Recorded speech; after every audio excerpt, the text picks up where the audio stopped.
नमस्कार दोस्तों। आज का वीडियो बहुत ज़्यादा इंटरेस्टिंग होने वाला है बिकॉज़ आज हम डिस्कस करने वाले हैं बिल्किस बानो केस के बारे में।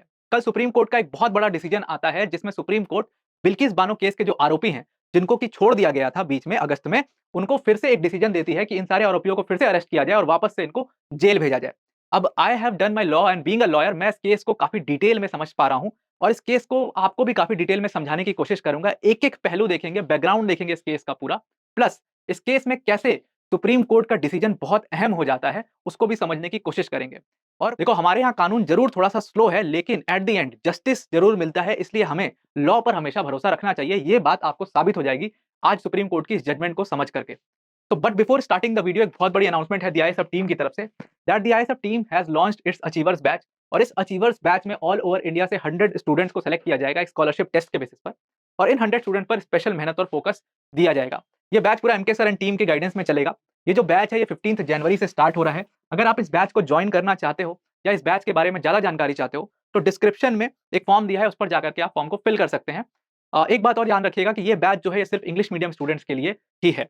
Now let's start the video. मैं एक बार आपको फोटो से दिखा देता हूँ। देखो ये बिल्किस बानो जी थी और इस केस में मैं एक चीज़ और क्लियर कर देना चाहता हूँ दैट जो भी कोर्ट में केस फाइल किया गया था, जो उसकी फैक्ट शीट है, जो फैक्ट शीट में मेंशन्ड है इंसिडेंट्स, मैं सिर्फ आपको वही इंसिडेंट्स बताऊँगा। कहीं से भी थोड़ा-सा भी बायस्ड होने की कोशिश नहीं होगी। बिल्कुल न्यूट्रली ये वीडियो मैं रिकॉर्ड कर रहा हूँ। तो इसलिए आप भी बिल्कुल न्यूट्रल होके इस पूरे केस को समझने की कोशिश करिएगा। तो now let's start the video. देखो, इस वीडियो में सबसे पहले क्या होता है कि 2002 में आप सबको पता है कि गुजरात में रायट्स होते हैं बहुत बड़े अमाउंट में। काफ़ी ज़्यादा लोग इसमें मारे गए थे। कहते हैं कि लाखों लोग इसमें जान गई थी। 2002 के गुजरात रायट्स के बारे में मैं कुछ भी डिस्कस करने वाला नहीं हूँ इस केस में बिकॉज़ ये केस वहाँ से स्टार्ट हुआ था इसलिए इसका इंस्टेंस इसका जो मेंशन था वो करना ज़रूरी था। तो 2002 में गुजरात रायट होते हैं और फाइनली क्या होता है कि गुजरात का एक डिस्ट्रिक्ट है दाहोद डिस्ट्रिक्ट और ये जो दाहोद डिस्ट्रिक्ट है, इसी दाहोद डिस्ट्रिक्ट में बिल्किस बानो जी अपने परिवार के साथ रहा करती थी। तो दाहोद डिस्ट्रिक्ट की तरफ ये पूरा रायट बढ़ रहा था। तो वहाँ के लोगों में काफ़ी पैनिक फैल गया और बिल्किस बानो जी और उनकी फैमिली जो है, वो सोची कि यहाँ से भागना ही ठीक होगा क्योंकि अगर ये रायट यहाँ पर भी आ गया तो हमें भी काफ़ी नुकसान हो सकता है। तो उनकी पूरी फैमिली जो है वहाँ से भागने की कोशिश करती है, वहाँ से भागती हैं, कुछ दूर पहुँचती हैं, लेकिन वहाँ पर उनको 20-30 लोग घेर लेते हैं। और जब 20-30 लोग उनको घेरते हैं तो बिल्किस बानो जी उस समय 21 साल की उम्र थी उनकी और 5 महीने का वो प्रेग्नेंट थी। तो उनके साथ रेप किया जाता है उन 11-12 लोगों के द्वारा। प्लस जो उनके फैमिली की अदर फीमेल्स थी, उन लोग के साथ भी रेप किया जाता है और फिर इनकी फैमिली के बाकी सारे लोगों को मार दिया जाता है। बिल्किस बानो की भी हत्या हो जाती वहाँ पर, लेकिन एक चीज़ हुई इनके साथ, एक इनका लकी आप लक कह लो कि ये जब इनका रेप हुआ, तो ये थोड़ा अनकॉन्शियस हो गई, यानी कि बेहोश हो गई ये और इसलिए इनको मरा हुआ समझ करके ये पूरा फैक्ट शीट में एज़ इट इज़ मेंशन्ड है। आपको आप केस की फैक्ट शीट डाउनलोड कर लेना, वहाँ पर ये एज़ इट इज़ मेंशन्ड है कि इनको मरा हुआ समझकर वो लोग जिन्होंने रेप कंडक्ट किया था, वो लोग वहाँ से भाग जाते हैं, इनको मरा हुआ समझकर। लेकिन ये तो ज़िंदा बच जाती हैं, 3 घंटे बाद इनको होश आता है। ये सारे फैक्ट्स के मैं आपको इम्पोर्टेंट डिटेलिंग बता रहा हूँ। तो 3 घंटे बाद जब इनको होश आता है, तो वहाँ पर खड़ी एक आदिवासी महिला से ये कपड़े माँगती हैं और उसके कपड़े लेकर के उनसे कपड़े लेकर के ये पुलिस स्टेशन सबसे पहले जाती हैं। जब भी ऐसी कोई घटना होती है, इतना संगीन अपराध होता है, तो विक्टिम सबसे पहले कहाँ पर जाता है, वो पुलिस स्टेशन जाता है। तो वही इन्होंने भी किया। अब यहाँ से मैं आपको बोर्ड पे एक-एक घटना यहाँ से समझाता हूँ। अब ये सबसे पहले एफआईआर करने गई पुलिस स्टेशन। इनकी एफआईआर तो दर्ज कर ली गई, लेकिन इनकी एफआईआर को प्रॉपर्ली दर्ज नहीं किया गया और यही सबसे बड़ी दिक्कत है पुलिस की। जो पुलिस को भी इस केस में जो आरोपी ठहराया जा रहा है, वो इसी वजह से ठहराया जा रहा है। देखो एफआईआर पे ना कुछ डिटेलिंग्स होती हैं, जैसे कि कहाँ पर ये इंसिडेंट हुआ, place of incident, time of incident, ठीक है? विक्टिम कौन थे? और 2 चीज़ें बहुत इंपॉर्टेंट होती हैं। अगर विक्टिम जिन लोगों ने उसके साथ अपराध किया, उनको पहचानती है बाय नेम, बाय फेस, तो वहाँ पर उनके नाम जब मेंशन हो जाते हैं एफआईआर में, तो वो एफआईआर बहुत स्ट्रॉन्ग हो जाती है क्योंकि विक्टिम उनको डायरेक्टली आइडेंटिफाई करता है। लेकिन अगर विक्टिम उनको आइडेंटिफाई नहीं करता है, तो वो अनआइडेंटिफाइड केसेस में चला जाता है, जहाँ पर पुलिस को पहले उन सारे आरोपियों को आइडेंटिफाई करना होता है और उसके बाद इन्वेस्टिगेशन शुरू होती है। लेकिन यहाँ पर तो बिल्किस बानो जी थी, उन्होंने सबको सारे अक्यूज़्ड को आइडेंटिफाई किया था। लेकिन पुलिस ने वो आइडेंटिफिकेशन मेंशन ही नहीं किया अपनी एफआईआर में और इसको अनआइडेंटिफाइड एफआईआर की तरह दर्ज कर लिया। अब ये तो ये भी नहीं कह सकती, ये मजिस्ट्रेट के पास भी नहीं जा सकती हैं कि मेरी एफआईआर दर्ज नहीं हुई है। एफआईआर तो दर्ज हुई है, लेकिन प्रॉपर्ली दर्ज नहीं हुई है। लेकिन ये बात प्रूव कैसे करे वो अथॉरिटीज़ के खिलाफ? और बिल्किस बानो जी थोड़ा गरीब बैकग्राउंड से भी आती थी। उनके पास उतने रिसोर्सेज़ नहीं थे कि वो इतना बड़ा केस लड़ पाएँ अकेले दम पर। तो उसके बाद किसी के थ्रू वो एनएचआरसी जाती है, नेशनल ह्यूमन राइट्स कमीशन। इसमें याद रखिएगा नेशनल ह्यूमन राइट्स कमीशन का बहुत ही ज़बरदस्त रोल है इस केस में और बहुत अच्छे तरीके से नेशनल ह्यूमन राइट्स कमीशन ने अपने काम को किया है इस केस में। नेशनल ह्यूमन राइट्स कमीशन ने पूरा सपोर्ट दिया बिल्किस बानो जी को। रिलीफ कैंप में पहले तो इनको स्टेशन कराया गया, रिलीफ कैंप में इनके साथ पूरा इनका जो मेडिकली इनको सपोर्ट दिया गया, हर तरीके से सब इकोनॉमिकली सपोर्ट दिया गया। रिलीफ कैंप में गई और नेशनल ह्यूमन राइट्स कमीशन ने पिटीशन डाला इस चीज़ से रिलेटेड, बिल्किस बानो जी के थ्रू ही पिटीशन डाला सुप्रीम कोर्ट के अंदर में। और इसमें पुलिस की देखो पैरेलली पुलिस की अपनी इन्वेस्टिगेशन चल रही है। एक रेप केस रजिस्टर हुआ है तो पुलिस को भाई उसमें ऊपर के अधिकारियों को जवाब देना है, सबको जवाब देना है, इसलिए पुलिस अपनी इन्वेस्टिगेशन कर रही है, लेकिन वो अपने मनमाने अंदाज से इन्वेस्टिगेशन कर रही थी। पैरेलली इन्वेस्टिगेशन यहाँ पर चल रही है और फिर बिल्किस बानो बिकॉज़ उस इन्वेस्टिगेशन से खुश नहीं थी, इसलिए एनएचआरसी जाती हैं और एनएचआरसी इनको सुप्रीम कोर्ट में पिटीशन डलवाता है। उस पिटीशन में सुप्रीम कोर्ट के पास जो जमा की गई थी, 2 चीज़ें माँगी गई। एक तो ये माँगी गया कि इस केस को यहाँ से ट्रांसफर कर दिया जाए। अब बिल्किस बानो ये समझ गई थी कि जब पुलिस ही मेरा साथ नहीं दे रही है, दैट मीन्स पुलिस इन आरोपियों के साथ मिली हुई है और ये आरोपी इतने स्ट्रॉन्ग हैं, पॉलिटिकली भी बहुत स्ट्रॉन्ग हैं, इंस्टीट्यूशनली भी ये बहुत ज़्यादा स्ट्रॉन्ग हैं, तो कहाँ से मैं गरीब आदमी इनसे केस कैसे जीतूँगी? तो इसलिए मेरे केस को गुजरात से ट्रांसफ़र कर दिया जाए और दूसरी चीज़ इन्होंने माँगी थी कि इस केस में पुलिस से नहीं बल्कि सीबीआई से जाँच करवाई जाए। अब सुप्रीम कोर्ट के जो उस समय चीफ जस्टिस हुआ करते थे JS Verma, justice JS Verma, वो रिलीफ कैंप में आए थे और पर्सनली उन्होंने बिल्किस बानो से मुलाकात करी थी और उसके बाद सुप्रीम कोर्ट का डिसीजन आता है इसमें। सुप्रीम कोर्ट ने जो इनकी दोनों माँगे थी, दोनों को ही मान लिया। इस केस में सीबीआई को इंक्वायरी सौंप दी गई कि सीबीआई अपनी इंक्वायरी करे इस केस में। पुलिस से वापस ले ली गई इंक्वायरी और दूसरा ये केस गुजरात से महाराष्ट्र ट्रांसफ़र कर दिया गया। पहले ये केस चल रहा था गुजरात सेशन कोर्ट में, यहाँ से ट्रांसफ़र कर दिया गया इसको बॉम्बे सेशंस कोर्ट में। अब बॉम्बे सेशंस कोर्ट में ये केस चला जाता है और सीबीआई भी इसमें इंक्वायरी करना शुरू करती है। अब जब सीबीआई इसमें इंक्वायरी करना शुरू करती है, तो इसमें क्या पाया जाता है, आप वो सब चीज़ें नोट कर लो। जब सीबीआई ने इसमें इंक्वायरी की तो सीबीआई को बहुत इंटरेस्टिंग चीज़ें इसमें मिली। मतलब पुलिस ने इतनी गंदी तरीके से इसमें इंक्वायरी की थी कि आप इस बात का अंदाज़ा इससे लगाओ कि देखो, एक सेक्शन है सीआरपीसी का सेक्शन 164 ए। अब देखो ये सेक्शन अगर आपको याद नहीं करना है, थोड़ा टेक्निकल लगता है, तो आप इसको नोट डाउन मत करो, लेकिन ये बेसिक रूल्स हैं और बहुत इंपॉर्टेंट है इस केस में, इसलिए याद रखो। तो सेक्शन 164 जो ए था सीआरपीसी का, वो ये कहता है कि कोई भी रेप विक्टिम है, जिसके साथ रेप कंडक्ट हुआ है, तो उस रेप विक्टिम को आप 24 घंटे के अंदर उसका मेडिकल एग्ज़ामिनेशन कराएँगे। लेकिन सीबीआई को ये मिला कि जो पुलिस है, उसने ये मेडिकल एग्ज़ामिनेशन जो है बिल्किस बानो जी का, वो 5 दिन बाद कराया। और ऐसा क्यों किया गया? जानबूझ करके, ताकि एविडेंस ना मिले और एविडेंस टेम्पर हो जाए। कैसे? जैसे रेप होता है किसी लेडी के साथ, तो बहुत सारे जो हैं फिज़िकल प्रूफ्स मिलते हैं रेप के, जैसे सीमन के स्पॉट्स और तमाम चीज़ें मिलती हैं। तो ये सारी चीज़ें, ये एविडेंस ना मिले क्योंकि ये प्राइमरी एविडेंस हो जाते हैं इस केस में और बहुत इंपॉर्टेंट एविडेंस हो जाते हैं, इसलिए ना मिले, इसलिए ये जो पूरा मेडिकल एग्ज़ामिनेशन है, ये 5 दिन बाद कराया गया। प्लस सीबीआई को पता चला कि यहाँ पर जो इन्होंने जो बाकी लोग थे, सबका नाम के साथ इनको आइडेंटिफ़ाई किया था, लेकिन पुलिस ने एफआईआर में उन सबका नाम तक नहीं लिखा, इसको अनआइडेंटिफाइड एफआईआर की तरह दर्ज किया गया कि रायट में, भीड़ में कुछ लोग आए और उन्होंने इनके साथ रेप कर दिया। बट ये चीज़ सरासर गलत थी। प्लस इन्होंने ये भी मर्डर के भी चार्जेस लगाए थे कि मेरे फैमिली वालों के साथ मेरे सामने मर्डर हुआ उनका और इन्हीं लोगों ने, जिनका नाम ये ले रही थी, इन्हीं लोगों ने उनका मर्डर किया। बट पुलिस ने वो भी मेंशन नहीं किया अपने एफआईआर में। लेकिन सीबीआई ने वो सारी बॉडी, जिनका मर्डर हुआ था, जो बिल्किस बानो जी के परिवार के लोग थे, उन सबकी बॉडी डिस्कवर कर ली और वो बॉडी जब डिस्कवर हुई तो ये पाया गया कि उस बॉडी का स्कल गायब है, यानी कि सर जो है वो बॉडी में नहीं है, हाफ बॉडी ही वहाँ पर पाई गई। प्लस इनका मेडिकल एग्ज़ामिनेशन की जो रिपोर्ट थी, वो प्रॉपर रिपोर्ट दायर की गई और फिर सीबीआई ने एक पूरा प्रॉपर केस बनाया, एक चार्जशीट बनाई और उसको बॉम्बे सेशंस कोर्ट में फाइल की। फाइनली ट्रायल जो है वो 2008 में स्टार्ट होता है, बॉम्बे सेशन कोर्ट में। अब आप ये सोचो, 2002 में घटना हुई और ट्रायल जो है वो 2008 में स्टार्ट हुआ। 6 साल लग गए इस पूरे सीबीआई जाँच में, सुप्रीम कोर्ट में जाने में, एनएचआरसी के आने में, मतलब इतना कॉम्प्लेक्स हो गया ये पूरा प्रोसीजर कि बिल्किस बानो जी, इनके साथ सही में रेप हुआ था। कोर्ट ने माना है इस चीज़ को कि रेप हुआ है इनके साथ। सारे कोर्ट ने माना है, बॉम्बे सेशन कोर्ट ने भी माना है, उसके बाद बॉम्बे के हाई कोर्ट ने भी माना है, सुप्रीम कोर्ट ने भी माना है कि उनके साथ रेप तो हुआ ही हुआ है। सारे कोर्ट्स के मानने के बाद भी 2008 में जाकर के ट्रायल शुरू होता है उनके साथ और 2008 में ट्रायल शुरू होता है, ट्रायल 2017 में जाकर के खत्म होता है और बॉम्बे सेशंस कोर्ट 2017 में अपना डिसीजन देती है, जहाँ पर इसमें टोटल 19 लोग जो थे, वो अक्यूज़्ड थे, यानी कि 19 लोगों पर आरोप थे। तो उसमें से 11 लोगों को लाइफ इम्प्रिज़नमेंट देती है बॉम्बे सेशन कोर्ट, यानी कि ताउम्र जेल, सारी उम्र जेल में रहेंगे ये लोग। प्लस जो बाकी के बचे हुए 8 लोग थे, उन 8 लोगों को 7 साल की सज़ा सुनाती है इसमें। अब जो ये जिन लोगों को सज़ा मिली, ज़ाहिर-सी बात है, और ये जो एक बात और याद रखना, ये जो 19 लोग थे, जिनके खिलाफ ये मुकदमा दर्ज हुआ था, पूरा नाम के साथ, आप नाम मैं नहीं लूँगा, आप नाम जाकर के वहाँ पे पढ़ सकते हो। ये जो 19 लोग थे, इसमें कुछ लोग पुलिस पर्सनल्स थे और कुछ डॉक्टर्स भी इसमें इंक्लूडेड थे।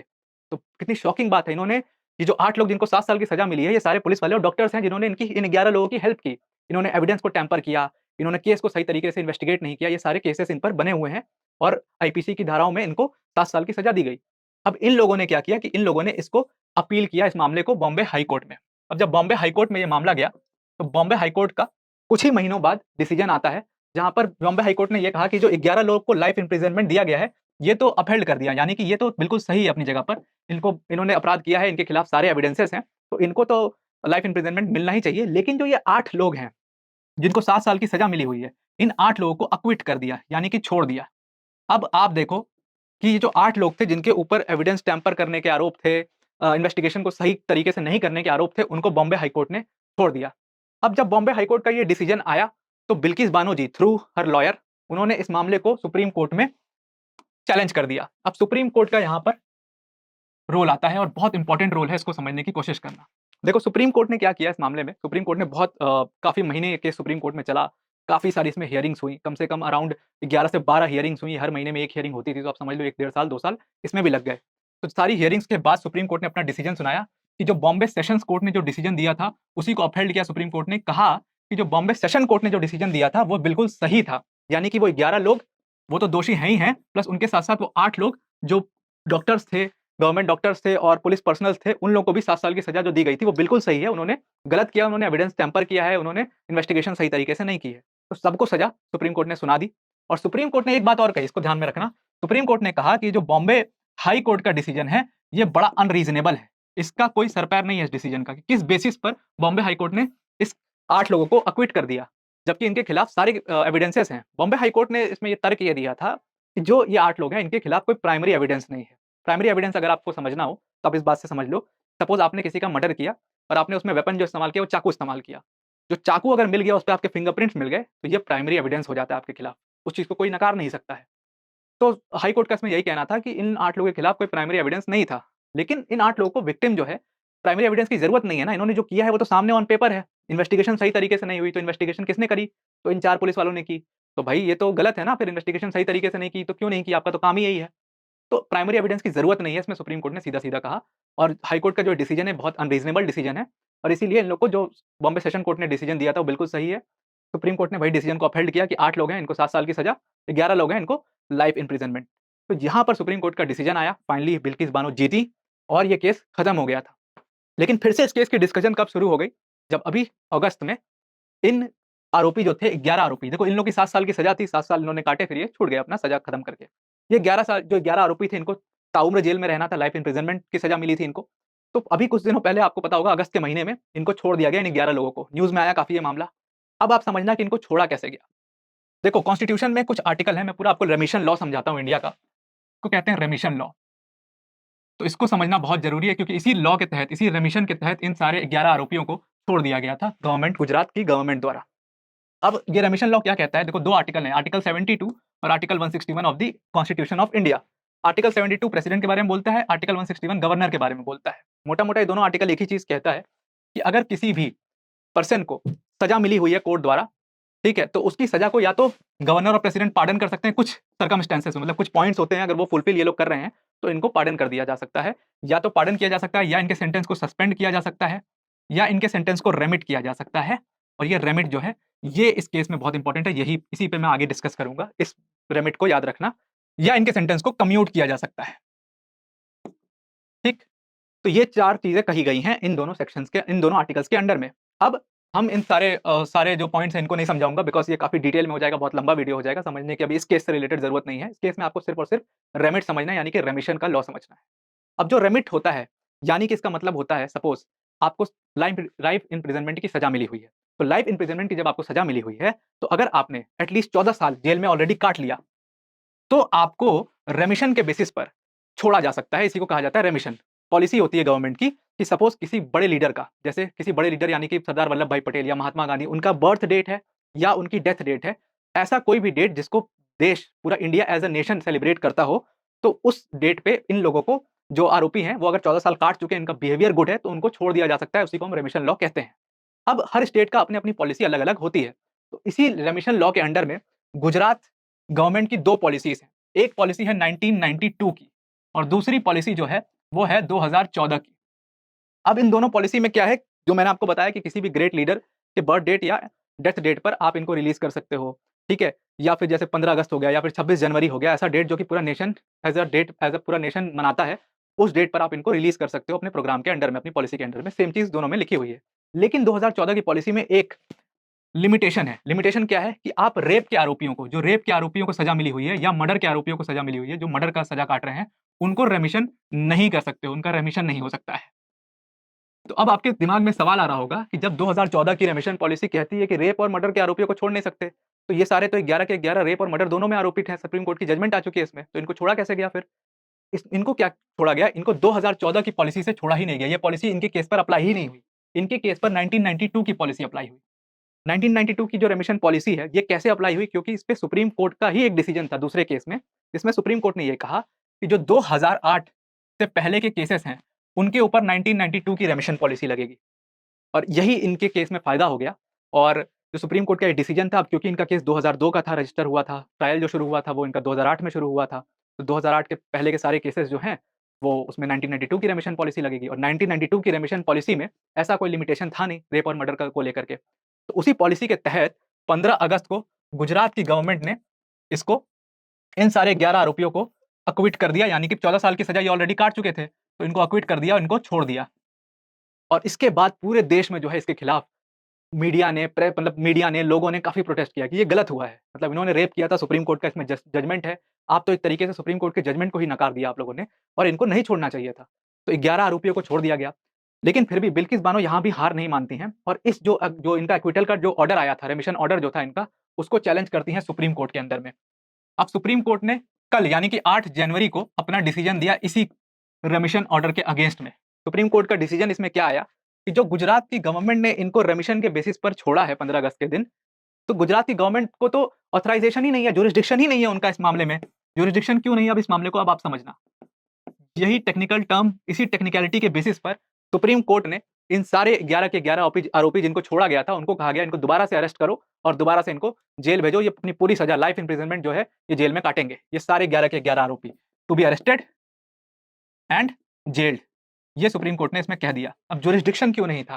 सुप्रीम कोर्ट का इसमें मानना यह है कि जब इस मामले का ट्रायल गुजरात के सेशंस कोर्ट या गुजरात के हाई कोर्ट में हुआ ही नहीं, तो गुजरात का गवर्नमेंट जो है वो कैसे रेमिशन का डिसीजन ले सकता है? ये रेमिशन का ज्यूरिसडिक्शन जो है वो तो महाराष्ट्र के पास है ना, क्योंकि ये महाराष्ट्र के सेशन कोर्ट में हुआ और महाराष्ट्र के हाई कोर्ट में हुआ। तो महाराष्ट्र की गवर्नमेंट इसमें अपनी रेमिशन पॉलिसी के हिसाब से इनको रेमिशन देगी, वो उसका डिसीजन है। आप गुजरात दे ही नहीं सकता, उसके ज्यूरिसडिक्शन ही नहीं है इसमें। तो ये जो पूरा रेमिशन का इनका डिसीजन है ये नल एंड वॉइड है, इसको साइड किया जाए और इन सारे आरोपियों को अरेस्ट किया जाए और दोबारा से जेल भेजा जाए।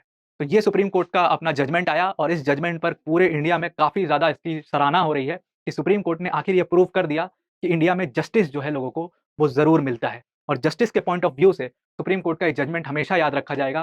जो बिल्किस बानो जैसे जो विक्टिम्स हैं, जिनके ऊपर इतने संगीन अपराध किए जाते हैं लोगों द्वारा, उनको कैसे वो अकेली महिला ने पूरा ये केस लड़ा, अपने दम पे लड़ा और इन सारे 11 के 11 आरोपियों को फिर से सलाखों के पीछे भिजवा दिया, सारी गवर्नमेंट सबके खिलाफ लड़ करके।